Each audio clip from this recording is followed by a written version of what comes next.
Si de algo saben las abejas, es de flores. Hay de todo tipo y para todos los momentos. Lo importante no es solo su color, tamaño o forma, sino lo que hace sentir cada una. Y para esos sentimientos trabajan. Igual que el Banco Central, que trabaja para hacer florecer la economía y que sientas estabilidad. Para ese sentimiento de tranquilidad. Para ese sentimiento de crecimiento y desarrollo. Para que la primavera llegue a todos los sectores y los planes de muchos den grandes frutos. Banco Central de la República Dominicana, 75 años trabajando por una estabilidad que se siente. Hola, soy la República Dominicana. Soy el merengue que mueve tus pasos y la bachata que despierta tus recuerdos. Soy la tambora que late con el corazón del pueblo. Soy el sabor de un sancocho compartido, el azul que abraza la bahía de Samaná con sus majestuosas ballenas y las aguas cristalinas que besan las arenas de Cabo Rojo. Aquí, el turismo no es solo un destino, es un ritmo, un llamado a descubrir, a respetar, a sentir. Porque cada sonrisa que encuentras, cada rincón que exploras, es un pedazo del alma que cuidamos con esmero. No vengo solo a sorprenderte, vengo a contarte que quien llega no solo se lleva recuerdos, se lleva un pedacito de nuestra esencia que lo acompaña para siempre. República Dominicana, reservada para el mundo. Banreservas, firme aliado del turismo dominicano.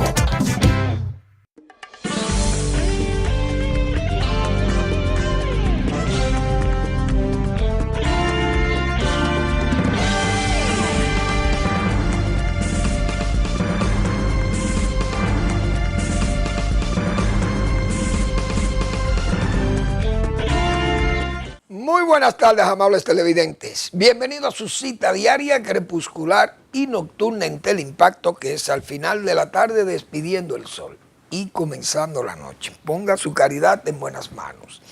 Apoye el Patronato de Lucha contra el Cáncer de Villa González Incorporado, 809-443-8010. También el Hogar Escuela Santo Domingo Sabio, Avenida Independencia, esquina General Gregorio Luperón, en Santo Domingo. Muy bien, vamos a arrancar el programa con muchos temas, hay muchos temas. Bueno, hoy es 19 de marzo y todos los dominicanos que han pasado por la escuela primaria, secundaria, pero principalmente la primaria e intermedia, que recibimos historia de la República Dominicana, historia patria. Sabemos que el 19 de marzo del año 1844 fueron convocados a la primera batalla. La primera parece que fue la del rodeo, pero la del 19 de marzo, aquellos fueron los primeros choques, vamos a decir, con los invasores haitianos, pero eran hordas, señores, 10 o 20 mil haitianos armados, con su líder, el presidente Gerald, Pierrot por otro lado, y además el general, no recuerdo cuál era el otro, el que iba por Santiago. Bien, 3 columnas a poner el orden en la parte oriental de la Española. Aquel tercio de la Española queriendo gobernar, los dos, el 66% del lado español, el Santo Domingo español, por 22 años, y luego vamos a conquistar, a liberar nuestra república. Vamos a implantar el orden allí. Ustedes saben lo que es eso. Ahora, ellos no encontraron, porque fue lo que le pasó a Putin con Ucrania, que pensó que allí esos ucranianos, eso nada más con enseñarle los músculos, se vencen. Ahí lo que hay es un cómico de presidente. Desde que le enseñemos los dientes del oso ruso, se van. Y así pasó con los haitianos. Pero ¿qué pasó? encontraron un señor que le decían Siño Pedro, que cogió una peonada por allá de los lados del Ceibo, del Pintado, y comenzó ese caballero a preparar a sus andulleros de todos los sitios y sus peonadas con sus machetes y sus trapos rojos amarrados a la cabeza y su sombrero. Y llegaron a combatir a los haitianos en ese primer gran enfrentamiento que hubo en Azua. ¿Quién era el señor? El comandante jefe de esas tropas dominicanas, tropas entrecomillados. Siño Pedro Santana, que le voy a mostrar la imagen de ese caballero. Mírenle el carácter a ese caballero. Ese fue el comandante jefe de la batalla del 19, el héroe de la batalla del 19 de marzo. Mírenlo ahí con su banda presidencial. Ese era Siño Pedro. Una foto original de él. Ahí está. Don Pedro Santana y familia. Comandante en jefe de los ejércitos de la República Dominicana. Y el primer presidente de la República fue ese caballero que está ahí, Siño Pedro Santana. Muy bien. Oran todos nuestros héroes del 19 de marzo y de todas esas grandes batallas, porque fueron 12 años peleándole a los haitianos, ¿no? En el 49 estaban de nuevo aquí. Y en el 55 hubo la batalla de Santo Tomé, fue en el 55. Ya habíamos referido la semana pasada con respecto al nombre del generalísimo Máximo Gómez Báez, que fue a combatir con 19 años en la batalla de Santo Tomé, comandada por ese otro tremendo comandante de este país, el general José María Cabral y Luna. Valentísimo, y presidente de la República, como 3 veces creo que fue presidente de la República. Bueno, entonces, ¿qué más tenemos aquí? Vamos a ver, yo tengo unas imágenes ahí de una plaza, la plaza que fue erigida allí, o construida creo que por Chávez, el comandante Chávez, cuando estaba en Venezuela. Y ahí en la Bolívar, creo que el propio Estado venezolano compró eso, ahí no sé, hizo. Ahí estaba la clínica del doctor Yunen, creo. Pero se construyó un parque ahí, una plazoleta al comandante Bolívar, al libertador Simón Bolívar. Pero eso está muy descuidado ahí. Y no dudo que haya un nido abajo de haitianos viviendo ahí abajo, porque eso tiene unas oficinas y una cosa allí. No dudo que haya un hotel ahí, pero el ayuntamiento que de aquí del distrito, que mande a lavar eso, por lo menos con los bomberos, vayan los bomberos y limpien esa plaza. Y por eso se ve muy feo y muy descuidado. Y uno sabe que Venezuela está desvencijada y no tiene quien mande allí, porque allí lo que hay es un forajido y un grupo de tigres mandando en Venezuela. Entonces ocupémonos los dominicanos, porque esa plaza debiera estar más cuidada, más bonita, porque está en un buen sitio y fue un esfuerzo del gobierno de Venezuela. Y de eso debemos nosotros preservarlo, porque no van a venir de Venezuela, los bomberos de Caracas no van a venir a lavar eso ahí. Pero los bomberos nosotros y una brigada del ayuntamiento pueden adecentar eso, digo yo. No sé, porque aquí es un lío. Bueno, pues, señores, ayer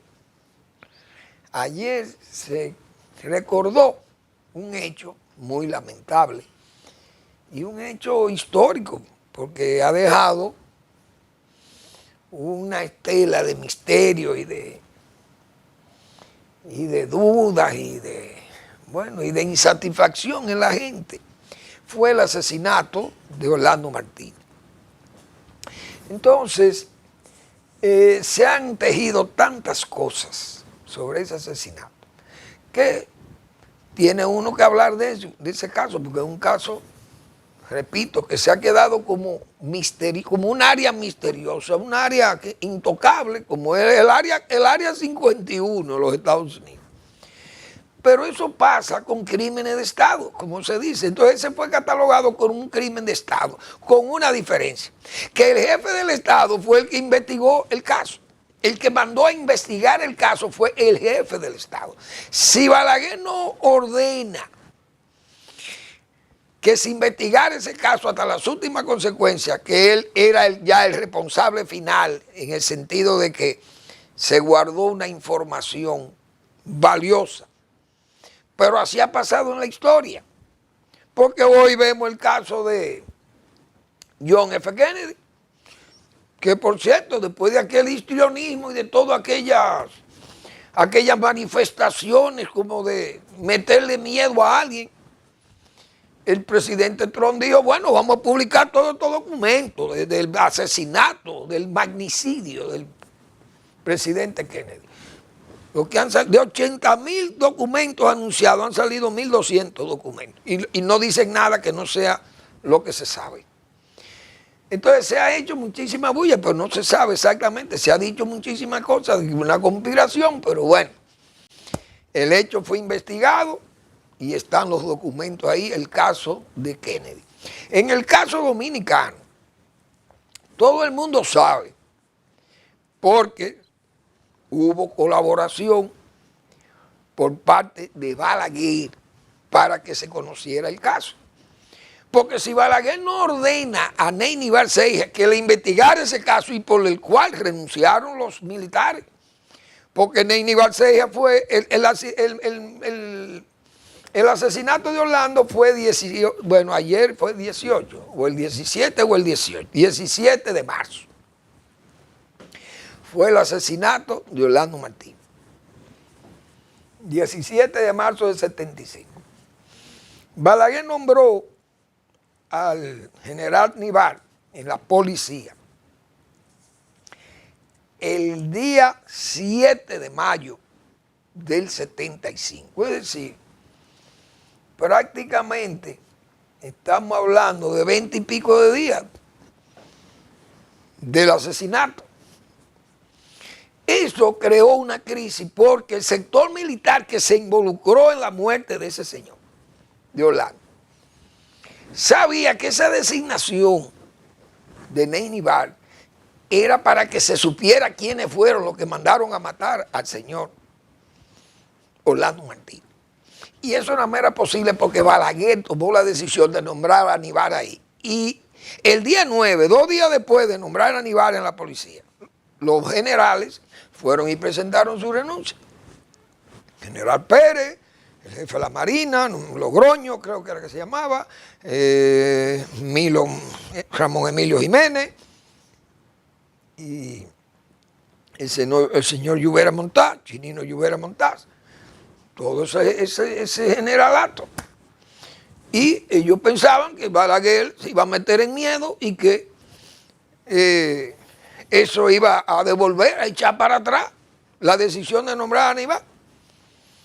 Pero Balaguer, que era consciente de lo que estaba pasando y sabía que ese crimen vino de ese sector, de ese litoral. ¿Quién lo ordenó?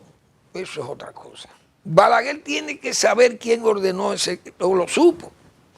Porque probablemente Nivar llegó a las últimas consecuencias y pudo investigar todo. Incluso ahí sale un señor, el señor Aristi Calvo, que era coronel. Bueno, fue una persona que tenía el expediente y se lo brindó al juez Castillo Pantaleón. Se relata ahí en el Listín Diario. Entonces ese caso fue una muerte de Estado investigada por el propio jefe del Estado en el momento del asesinato. Ahora, que Balaguer se guardara la información final no es como se ha querido, porque esas son cosas que uno sabe que traen. Fíjense el riesgo que corrió ese régimen de verse expuesto a que hasta mataran a Balaguer o lo sacaran de circulación a Joaquín Balaguer, porque ese grupo se sintió identificado.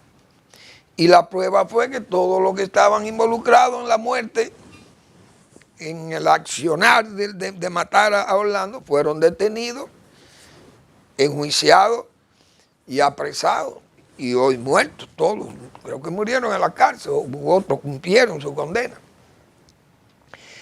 Pero esa página en blanco, así hay áreas misteriosas. Esa área 51 en Estados Unidos, nadie sabe lo que hay ahí. Y son asuntos de que extraterrestres y tecnología extraterrestre que hay ahí, que se movieron y que unos cuerpos de unos extraterrestres. Y ahí no entra nadie. Área 51, área misteriosa y hermética en los Estados Unidos.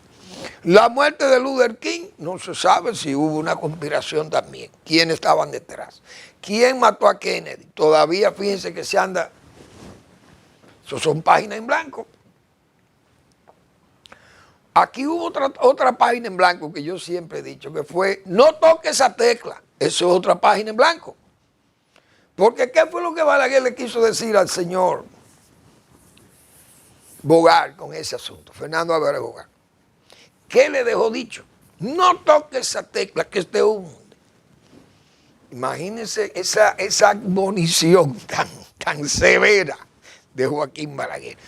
Pero muy lamentable ese hecho y ha quedado todavía esa especie de nebulosa que no se sabe quién ordenó la muerte de Orlando Martínez.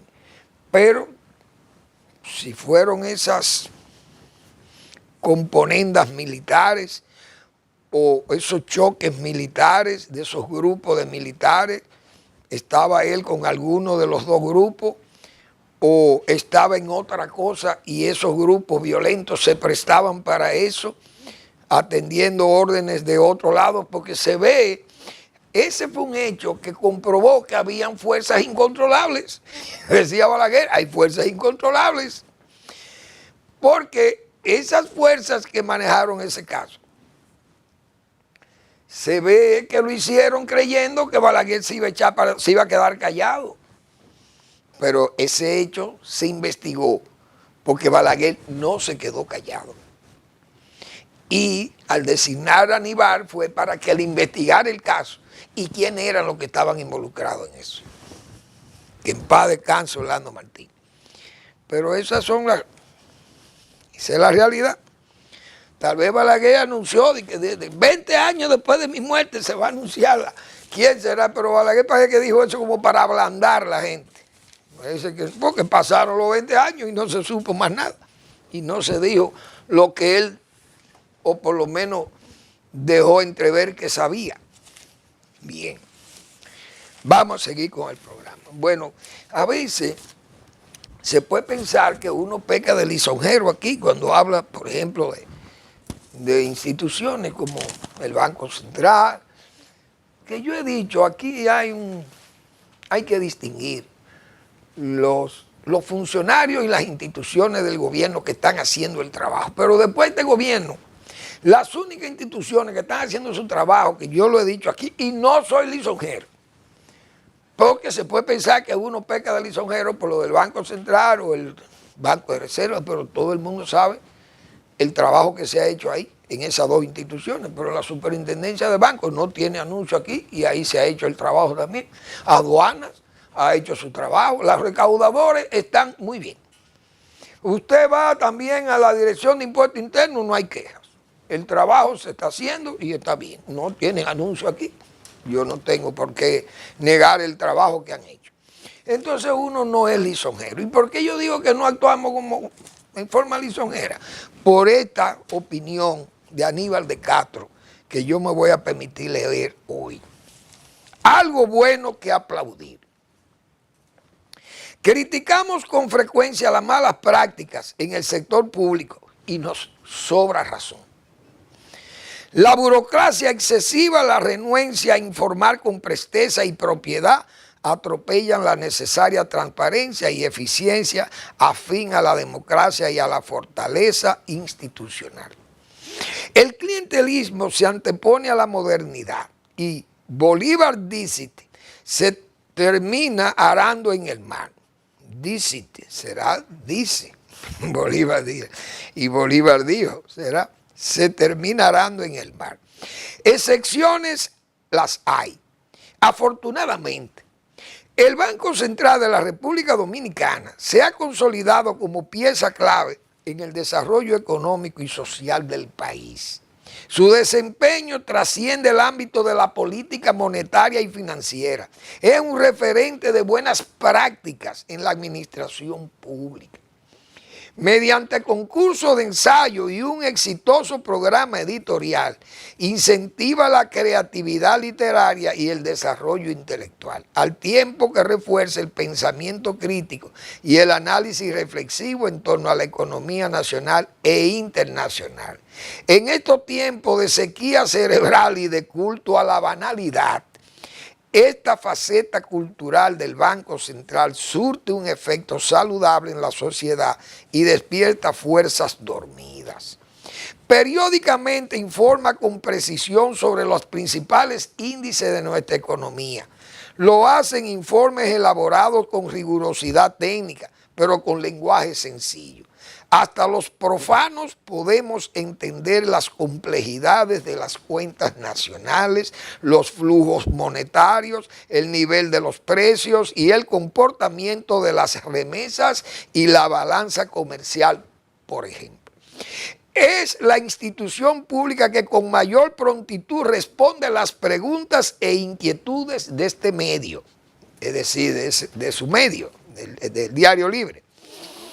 Con buen ánimo y apertura, sus autoridades disipan cualquier duda que se le plantee.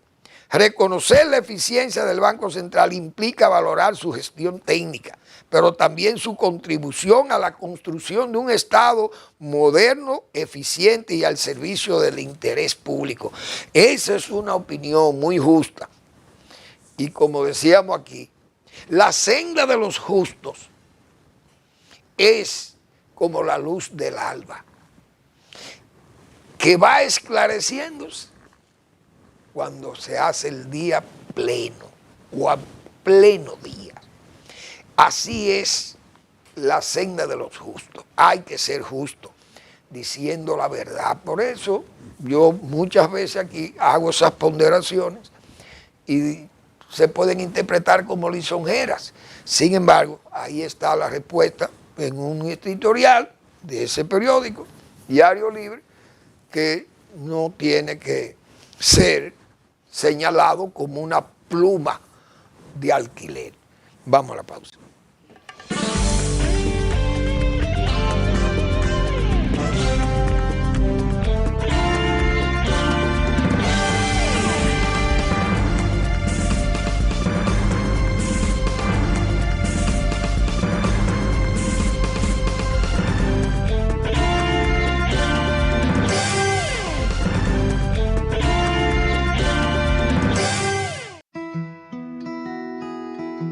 Si de algo saben las abejas, es de flores. Hay de todo tipo y para todos los momentos. Lo importante no es solo su color, tamaño o forma, sino lo que hace sentir cada una. Y para esos sentimientos trabajan. Igual que el Banco Central, que trabaja para hacer florecer la economía y que sientas estabilidad. Para ese sentimiento de tranquilidad, para ese sentimiento de crecimiento y desarrollo, para que la primavera llegue a todos los sectores y los planes de muchos den grandes frutos. Banco Central de la República Dominicana, 75 años trabajando por una estabilidad que se siente. Hola, soy la República Dominicana. Soy el merengue que mueve tus pasos y la bachata que despierta tus recuerdos. Soy la tambora que late con el corazón del pueblo. Soy el sabor de un sancocho compartido, el azul que abraza la bahía de Samaná con sus majestuosas ballenas y las aguas cristalinas que besan las arenas de Cabo Rojo. Aquí, el turismo no es solo un destino, es un ritmo, un llamado a descubrir, a respetar, a sentir. Porque cada sonrisa que encuentras, cada rincón que exploras, es un pedazo del alma que cuidamos con esmero. No vengo solo a sorprenderte, vengo a contarte que quien llega no solo se lleva recuerdos, se lleva un pedacito de nuestra esencia que lo acompaña para siempre. República Dominicana, reservada para el mundo. Banreservas, firme aliado del turismo dominicano.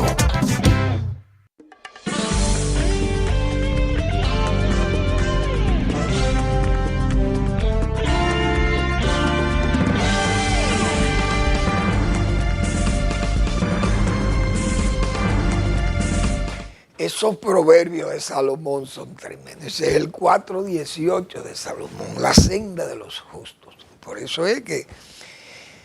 Pero la gran mayoría de las instituciones públicas andan muy mal. Por eso es que el gobierno luce mal. Hay que decir esa verdad. Y el presidente ha asumido eso porque él quiere a sus funcionarios, a sus mediocres, muchas veces. Y gente que está ahí inventando y haciendo más tramoyismo oficialista. Perdón. Entonces hay instituciones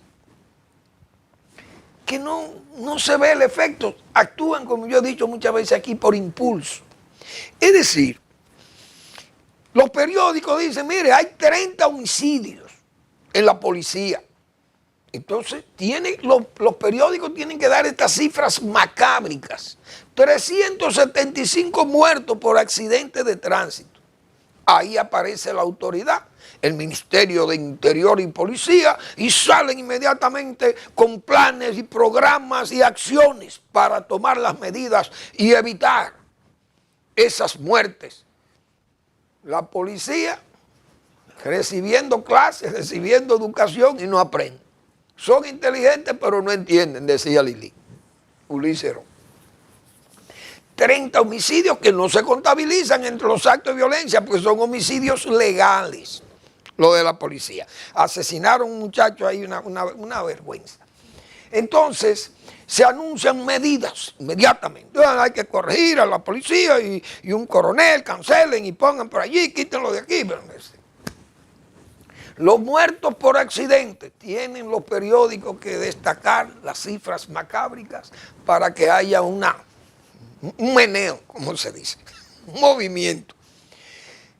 Pero Interior y Policía, por ejemplo, que es el que tiene que ver con eso, usted ve a la señora ministra o ministrilla, ¿qué es lo que uno va a pensar? Inventando pócimas. Multa, leyes, decretos, más policía por aquí, pero los policías no funcionan porque no, esas muchachas y todos esos muchachos que han puesto ahí a atender el tránsito no saben de tránsito. Los policías, yo lo he dicho, los policías viejos de la Policía Nacional eran los verdaderos agentes de tránsito. Porque fueron educados. Yo recuerdo aquel español, apellido Sánchez, si mal no recuerdo, cómo aquel señor salía en una camioneta de la policía y un megáfono, anunciándonos a los choferes, a los conductores, cómo manejarnos en el tránsito, educándonos. Pero educando a los policías, también eran más eficientes que todos estos inventos que han hecho ahora. Entonces, Interior y Policía, usted lo ve como el salto a la pulga, como dice, por impulso. Por ejemplo, el plan de regularización de los haitianos, eso pertenece a Interior y Policía. ¿Dónde está ese plan? Que sabe todo el mundo que fue un fraude, con documentos falsos, y que esa institución está revisando supuestamente ese plan. ¿Qué ha hecho? ¿Sabemos algo de eso? Me apena que Juan Manuel Rosario, que es el ministro, el viceministro, que estuvo a cargo de eso, tiene un silencio que ha enmudecido, no ha hablado más. Parece que habló algo aquella vez que puso los puntos sobre las IES y parece que lo mandaron a callar. Mira, no hable de eso. ¿Dónde está el plan, Faride? Usted, Faride Raful, usted es la ministra. ¿Qué han hecho con el plan de regularización de los haitianos? Aquel fraude cometido en el gobierno de Danilo Medina a sabiendas de que se estaba haciendo el fraude. Ningún documento es válido, porque todo fue una farsa montada con falsificaciones. Cartas de amas de casa y de juntas de vecinos que conocían a esos haitianos que habían nacido ahí, que lo conocían hacía tiempo, que eran pasibles de ser regularizados, gente que ni español sabían hablar.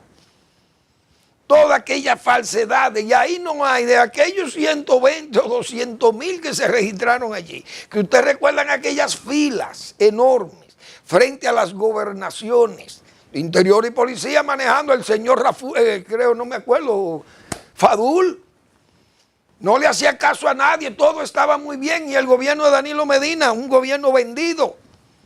¿Qué hicieron? Un famoso plan de regularización, que fue una farsa, gastaron más de 2.800, 3.000 millones de pesos haciendo una falsedad, montando una falsedad y montando una haitianidad aquí en este país. ¿Y qué ha hecho Interior y Policía? Nada. Ahora, desde que el Listín o el Nacional o un periódico El Hoy o este Diario Libre pongan un titular de primera página que qué ha pasado con ese plan de regularización, aquí inmediatamente hablan y de una vez tienen un dato, un informe de que eso está ya listo para ser entregado el informe al presidente de la República. Sabiendo uno que no hacen nada, que nada más es aguaje, embeleco, que nada más es tramoyismo. Por eso es que no se ganan esas calificaciones, ese editorial que se ganó el Banco Central, porque por el trabajo que se ha hecho allí. No hay que ser lisonjero para eso. Simple y llanamente reconocer la senda de los justos, como digo yo, ese 4:18, pues esos proverbios de Salomón, que por eso es que se dice que se necesitan los Salomones. Es por eso que se le llama Salomones a los buenos consejeros de los presidentes o de los gobiernos. La senda de los justos es como la luz del alba, que va esclareciéndose con el pleno día. Y entonces, en la realidad, por ejemplo, el agro, denuncias del agro, eso es un fango. Sin embargo, sin ningún rebozo, la señora directora de ética, que parece que ha perdido el piso, le quitaron el piso, eso está como el abismo, como suelo. Ética ni pasa por esas instituciones. Aquí hay instituciones y periodistas que le han solicitado por la Ley de Información Pública al Ministerio de Agricultura que expida una lista de los permisos que ha entregado. Este no es el gobierno más transparente que ha tenido la historia del país. Hoy decía el ministro de la Presidencia que ese es el estandarte del gobierno, la transparencia. Pues al Ministerio de Agricultura que entregue la lista de los permisos a quienes se le han otorgado los permisos de importación de ajo, de cebolla, que nosotros hemos hablado de eso desde el inicio de este gobierno. Pero a uno no se le hace caso aquí. Pero ya hay instituciones que están solicitándolo, periodistas incluso, que lo han solicitado con cartas, con comunicaciones, como se debe hacer por vía de la Ley de Información Pública. Se niegan los datos. ¿Por qué niegan la información en agricultura? Porque saben que está llena de vicios. ¿Llena de qué? De corruptela, de corrupción. Entonces la señora doña Milagro Ortibó, directora de ética, ni mira para esa zona.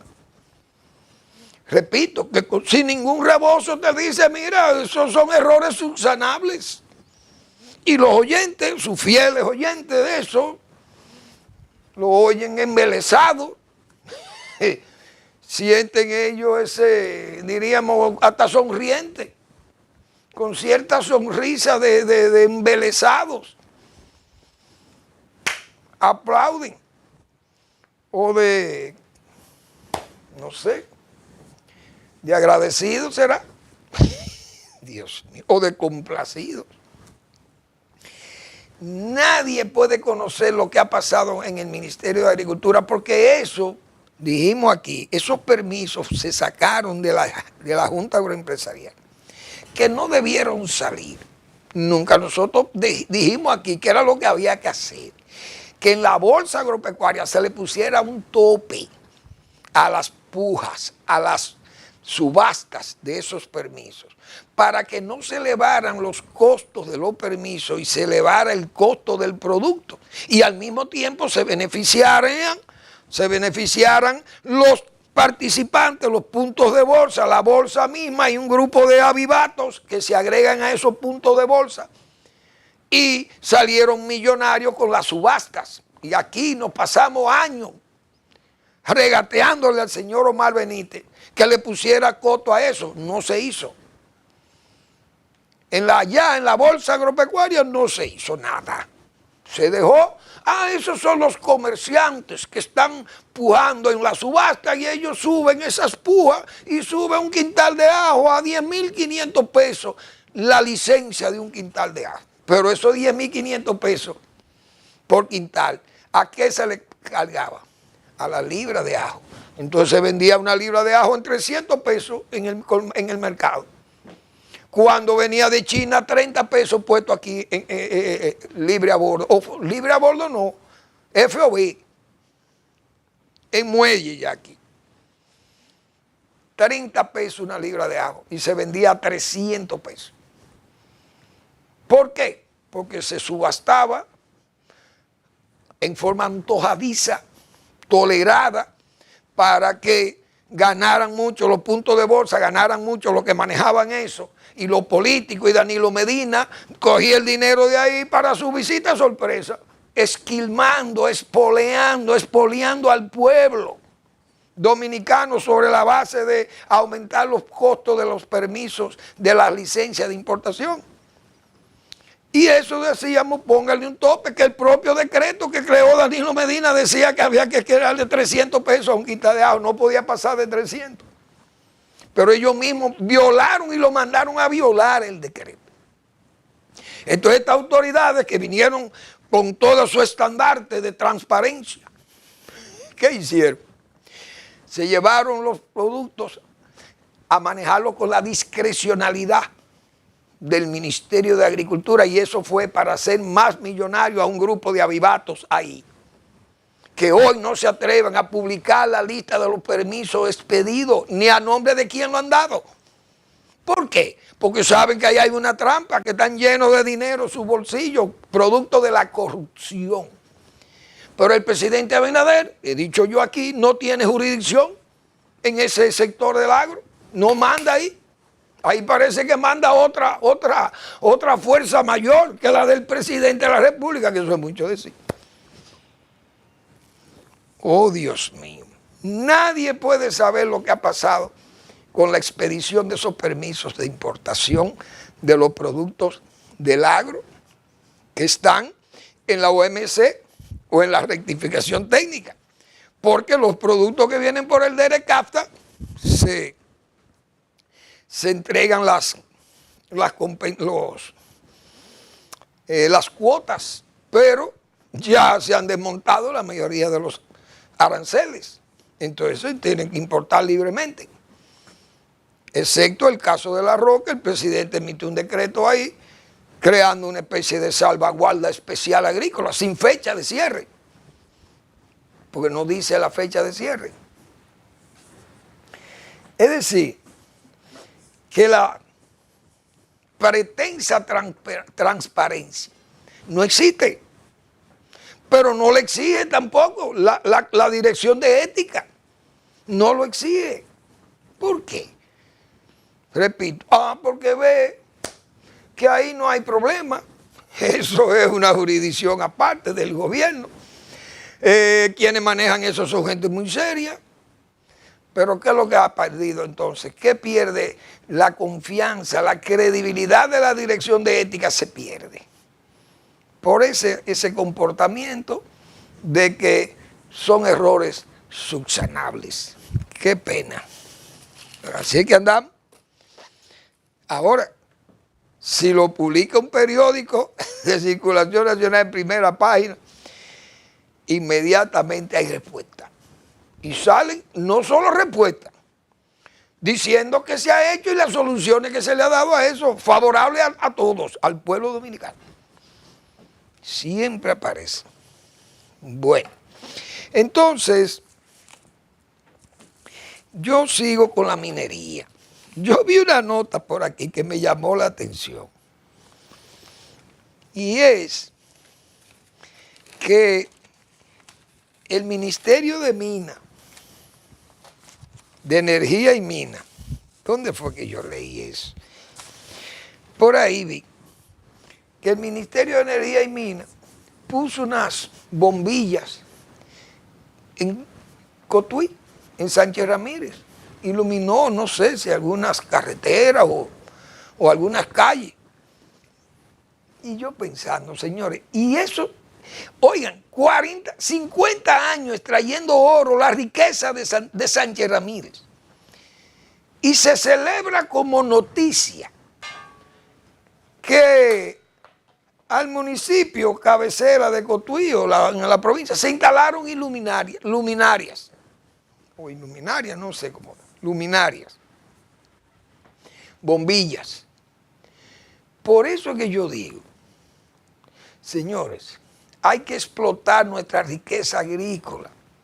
La minería, eso es un espejismo. 50 años, ¿dónde está el beneficio de Sánchez Ramírez? Son ricos. Se ve el oro brillar. ¿Ha dado algún brillo a la provincia el oro? ¿Dónde está esa riqueza?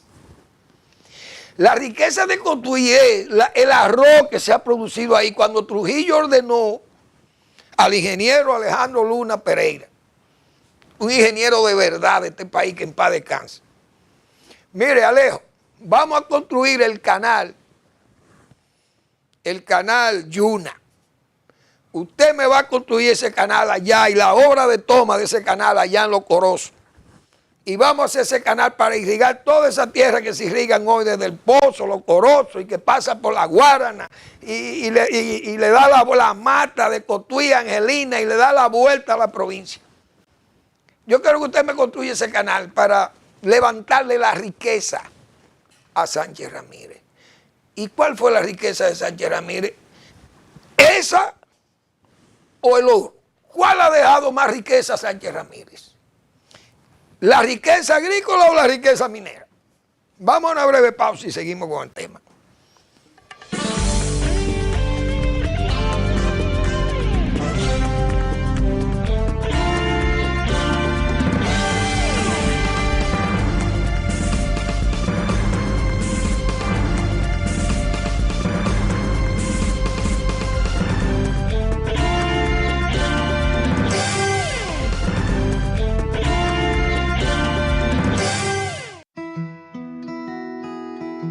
Si de algo saben las abejas, es de flores.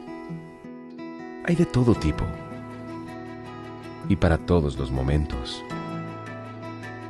Lo importante no es solo su color, tamaño o forma, sino lo que hace sentir cada una. Y para esos sentimientos trabajan. Igual que el Banco Central, que trabaja para hacer florecer la economía y que sientas estabilidad. Para ese sentimiento de tranquilidad, para ese sentimiento de crecimiento y desarrollo, para que la primavera llegue a todos los sectores y los planes de muchos den grandes frutos. Banco Central de la República Dominicana, 75 años trabajando por una estabilidad que se siente. Hola, soy la República Dominicana. Soy el merengue que mueve tus pasos y la bachata que despierta tus recuerdos. Soy la tambora que late con el corazón del pueblo. Soy el sabor de un sancocho compartido, el azul que abraza la bahía de Samaná con sus majestuosas ballenas y las aguas cristalinas que besan las arenas de Cabo Rojo. Aquí, el turismo no es solo un destino, es un ritmo, un llamado a descubrir, a respetar, a sentir. Porque cada sonrisa que encuentras, cada rincón que exploras, es un pedazo del alma que cuidamos con esmero. No vengo solo a sorprenderte, vengo a contarte que quien llega no solo se lleva recuerdos, se lleva un pedacito de nuestra esencia que lo acompaña para siempre. República Dominicana, reservada para el mundo. Banreservas, firme aliado del turismo dominicano.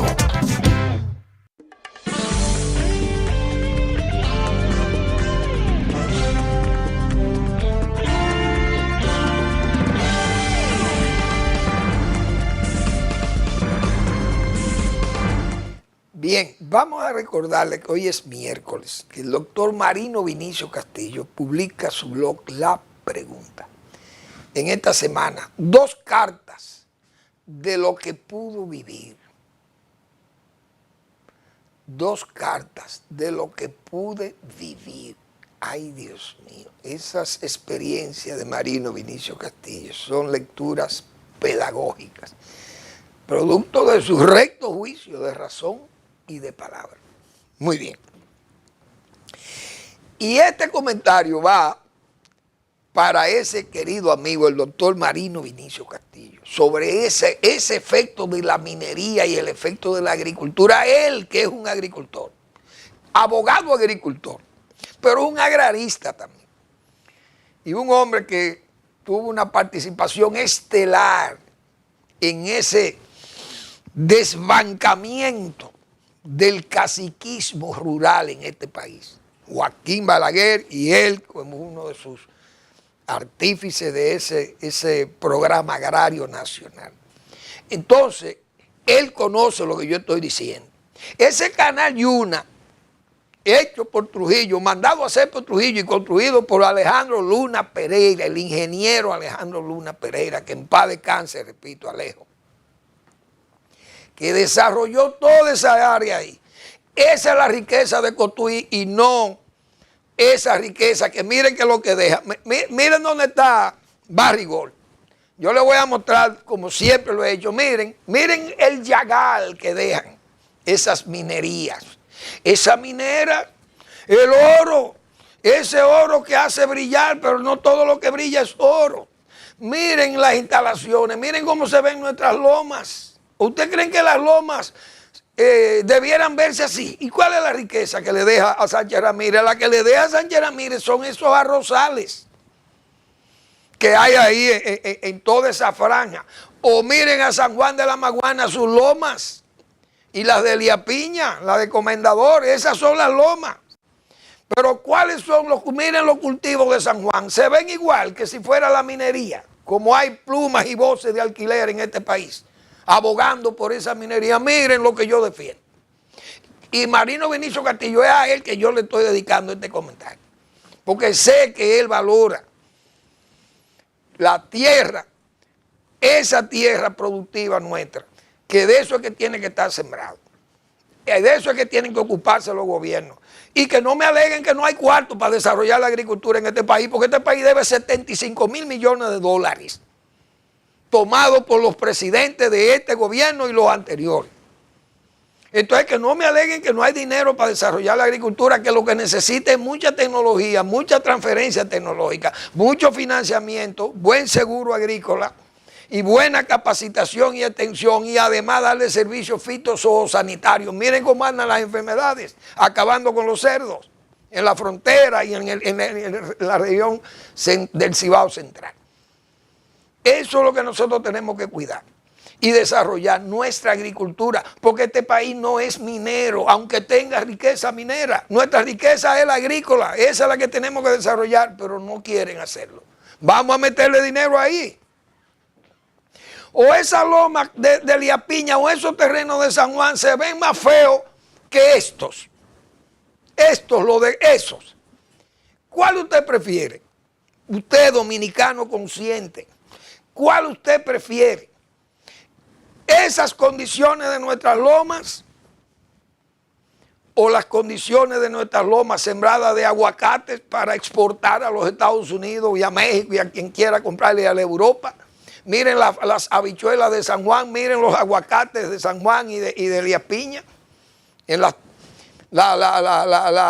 osadía, diríamos, ese valor que le ha dado Manuel Castillo Pimentel a esas inversiones, que yo lo saludo, lo felicito, porque es un hombre, eso es lo que se llama tener el coraje cívico y patriótico. Vamos a sembrar en este país, pero hay que sembrar. No es hablando, ni escamoteando, ni haciendo trampas allí en agricultura, en el ministerio. Bien, parece que donde las cosas van haciendo pequeño a Estados Unidos va a ser estas decisiones de Trump, porque parece que será grande en desacierto Estados Unidos. Esas cosas, nosotros hemos dicho, no solo por todo ese pacifismo, belicismo que hay ahora mismo en Washington. Se anuncia que, bueno, que la tregua, pero sigue Putin bombardeando. Hasta hospitales, caen bombas en hospitales de Ucrania. Israel mató 400 en un día. la famosa tregua, en el cese de fuego con Hamás. La guerra se intensifica, los hutíes reciben sus bombazos de sus Tomahawk, ordenados por el presidente Trump. Siguen la guerra en Siria, siguen la guerra en África, Ruanda y el Congo, en Sudán, por donde quiera, en Etiopía, en Somalia, por donde quiera hay guerras. Y entonces Estados Unidos está en esa encrucijada, digo yo, y no quiero que pase, ya lo que nosotros anunciamos aquí, aquel comportamiento de Hitler, Ribbentrop, Molotov con Rusia, o Hitler-Chamberlain, apaciguamiento, cese de fuego, no ataques entre ambos, y luego la guerra. Luego venía todo. Y eso, se creyó que Hitler podía ser un buen estadista, y lo que fue un gran dictador, y se fue imponiendo. Esta decisión del presidente del Supremo de los Estados Unidos, que le dice a Donald Trump, lo reprendió, porque Donald Trump, ¿qué hace? No respeta la decisión de los jueces. Y el presidente de la Suprema, y una jueza que la nombró Trump, le llamó la atención al presidente Trump, que ni siquiera, digo yo, ni Federico I, el rey de Prusia, cuando tuvo el encontronazo con el campesino aquel, Arnold de Sanssouci, y los famosos molinos que le molestaban al señor, a una propiedad de Federico I, señor, aquel Dios vivo. Federico I, yo creo que era, bueno, el otro fue Federico II el Grande, pero Federico I de Prusia, eso era un Dios vivo. Y dijo, por fin hay un juez, o hay jueces en Berlín, porque hubo un juez que se atrevió a fallar en contra de él. Donald Trump no quiere aceptar que los jueces tienen que fallar en contra de esas decisiones que son propias de un dictador. Él no puede desconocer un juez, y le llamó al juez lunático. Oigan bien, lunático y corrupto. Cuando el que está actuando como un lunático es el presidente de los Estados Unidos, que se atreve a desconocer el fallo de un juez. Repito, ni Federico I, el rey de Prusia, que era un Dios vivo, tuvo que admitir que había jueces en Berlín. Hoy es un principio de los abogados. Es decir, que cuando usted ve que el presidente de la Suprema Corte de Justicia de los Estados Unidos reprende a Trump y le dice, no, usted está equivocado, usted tiene que respetar las decisiones judiciales, y a los jueces se les respeta. Incluso este señor dijo aquí, óigame, eso es un principio. Durante más de 2 siglos se ha establecido que el proceso de destitución, el impeachment en inglés, no es una respuesta apropiada al desacuerdo relativo a una decisión judicial. El proceso normal de revisión en apelación existe para ese propósito, aseguró Roberts en un comunicado. O Donald Trump, usted no puede decirle a este hombre que es un lunático, que hay que quitarlo de ahí, que se vaya de ahí. Oigan la forma como dice él. No, vaya apelación. Una decisión de un juez se apela, porque tiene los procedimientos para apelar, y los plazos, yo no sé cómo le llaman los abogados a eso, los estadios donde usted puede ir a hacer una contrademanda, qué sé yo, o una demanda ante un juez que le haya dado un fallo no favorable. Pero eso tiene su procedimiento, como dice el Supremo. Pero eso es decisiones penosas. Asimismo, es un infantil que la gente se autodeporte. Ustedes están oyendo. Gracias por su atención. Nos vemos mañana en otra entrega de Al Final de la Tarde, despidiendo el sol y comenzando la noche.